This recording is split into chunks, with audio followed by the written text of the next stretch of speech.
Sa multi-level marketing, pwede talagang makuha yung ating mga goal, yung mga pangarap natin sa buhay, yung umasenso tayo, mabago ang life status natin sa buhay. Depende sa kagustuhan natin, depende sa passion natin, at depende sa deepest why na meron tayo. Hindi lahat kasi sa multi-level marketing ay pwedeng yumaman. Bakit natin nasabi? Dahil malaki ang porsyento sa multi-level marketing ang hindi yumayaman at maliit na porsyento doon ay talagang umasenso. Paano nangyayari yon? Tulad ng sinabi ko, depende yan sa iyong dahilan.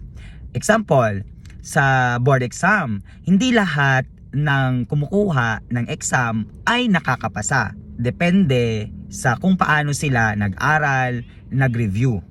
Sa multi-level marketing is maliit na porsyento ang yumayaman dahil sa porsyento na rin na binibigay nila kung paano nila gawin yung network. So maraming nagte-testify at marami na tayong testimonies na nagbago ang buhay nila from nothing to something. Meron silang pinanguhugutan na dahilan. So ngayon, sinasabi kasi ng ilan na imposible daw na kitain natin yung ganong halaga. Kasi sa multi-level marketing pinag-uusapan yung dream cars, dream house, milyon.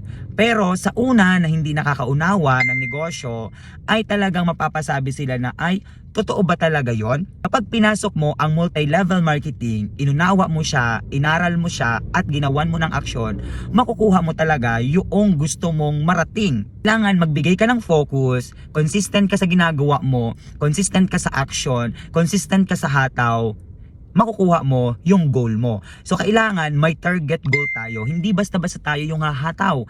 Hindi basta-basta tayo magsasabi na gusto kong makuha to, dream car ko to, dream house ko to. So kailangan may kaakibat siya na effort, may kaakibat siya na oras. Paano mo siya makukuha yung target goal mo? Hindi pwedeng nakasulat lang siya sa papel, iniisip mo lang siya without action.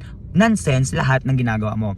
So, ang point ko dito sa multi-level marketing is hindi lahat ng sumasali sa multi-level marketing ay yayaman or aasenso.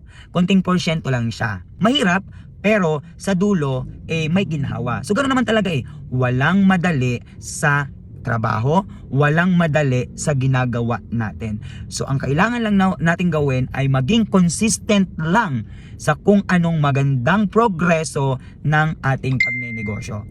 Yun lang mga kamaestro. Bye!